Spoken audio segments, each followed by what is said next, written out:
जय श्री कृष्ण। आज हूँ तमने बटर नाननी रीत शीखवाडू छूं, जे हूँ तमने तवा उपर ज बनावता शीखवाड़ीश। एना माटे जोईशे 2 वाडकी मैंदो, 1 वाडकी घऊनो लोट, दही, खांड, मीठू, कसूरी मेथी, बटर, बेकिंग पाउडर, तेल। तो चलो हवे आपणे बटर नान बनाववानुं शरू करीशुं। सौप्रथम आपणे नान बनाववा माटे एनो लोट बांधवानो शरू करीशुं। 2 वाडकी मैंदो, 1 वाडकी घऊनो लोट, 1 मोटो चमचो दही, थोड़ी खांड, अर्धी चमची मीठू, अर्धी टेबलस्पून बेकिंग पाउडर। पहला आ बधुं मिक्स करी दईशुं।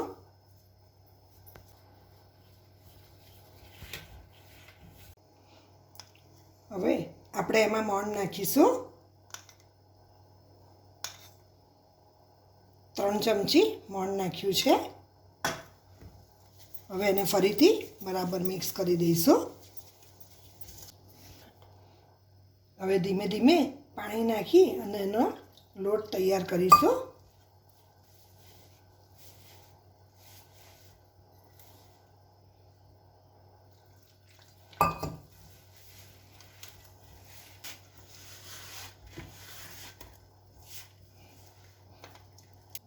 जो आ नाननो लोट बांधीने तैयार थयो छे, एने रोटली करता थोड़ो कठण लोट बांधवो।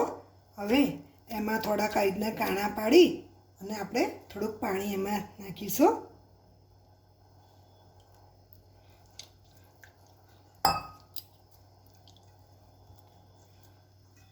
अने बीनो ककड़ो करी अने एने 5 થી 6 कलाक माटे रेस्ट आपी दईशुं।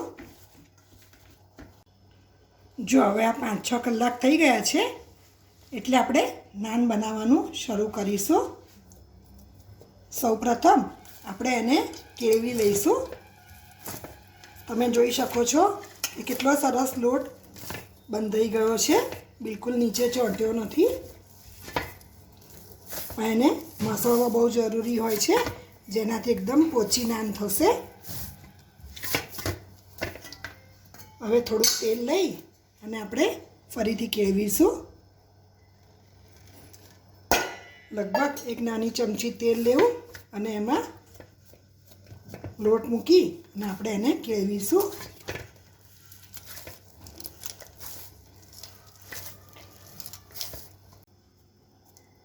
જો આ તેલથી કેળવીને તૈયાર થઈ ગયો છે લોટ। હવે આપણે આગળની પ્રોસિજર ચાલુ કરીશું। હવે આપણે એના લુવા તૈયાર કરીશું। તમારે જે સાઈઝની નાન કરવી હોય એ સાઈઝના લુવા તૈયાર કરવા।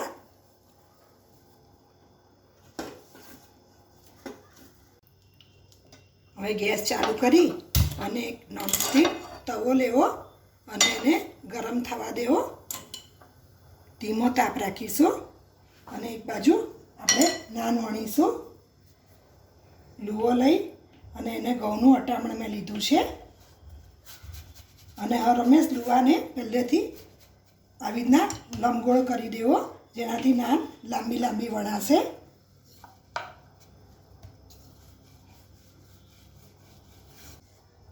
जो आ नान वणाईने तैयार थई छे, जेने रोटली जेटली पातળી ना करवी, थोड़ीक थीक राखवी। हवे लास्टमां आपणे थोड़ीक कसूरी मेथी नाखी अने सहज वेलण फेरवी दईशुं, जेनाथी कसूरी मेथी होय ए अंदर भळी जशे, थोड़ीक ચોંટી जशे। हवे नॉनस्टिकनो जे तवो छे एनी उपर आपणे આવી રીતના એને શેકવા મૂકીશું। હર હંમેશ કસૂરી મેથી ઉપર આવે એવી રીતના શેકવા મૂકવું અને એને મીડિયમ ગેસ ઉપર શેકવા દઈશું। આમાં તેલ કે ઘીથી શેકવાની જરૂરત નથી। જો હવે આ પરપોટા થવા માંડ્યા છે એટલે હવે એની સાઈડ આપણે ઉલટી કરી દઈશું અને એને ફરીથી શેકાવા દઈશું। જો હવે આવી રીતના થોડી થોડી ફૂલવા માંડે એટલે આપણે રોટલી શેકીએ છીએ એ રીતે આપણે એને શેકીશું. થોડો ફાસ્ટ ગેસ કરી દઈશું.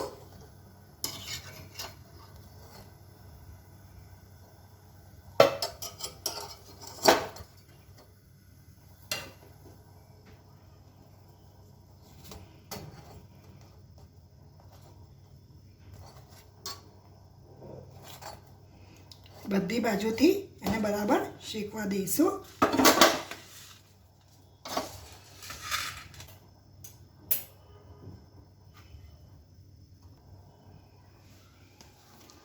જો આ શેકાઈને તૈયાર થઈ ગઈ છે. હવે એને આપણે બટર લગાવીશું.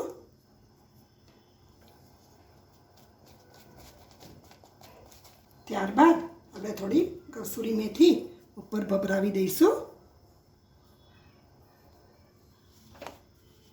એવી રીતના બીજી નાન આપણે તૈયાર કરીશું.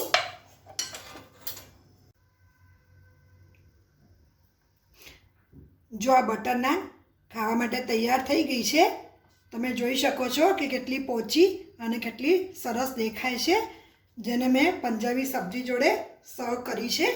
જો તમારે ગાર્લિક નાન બનાવી હોય તો છેલ્લે તમે થોડા ગાર્લિકના ટુકડા ઉપર સ્પ્રેડ કરી અને જ્યારે બટર લગાવ્યું છે એ તમે ગાર્લિક બટર લગાવશો તો ગાર્લિક નાન તૈયાર થઈ જશે. જો તમને મારો આ વિડીયો ગમ્યો હોય તો ચોક્કસ એને લાઈક કરજો, શેર કરજો અને સબસ્ક્રાઈબ કરવાનું બિલકુલ ભૂલશો નહીં.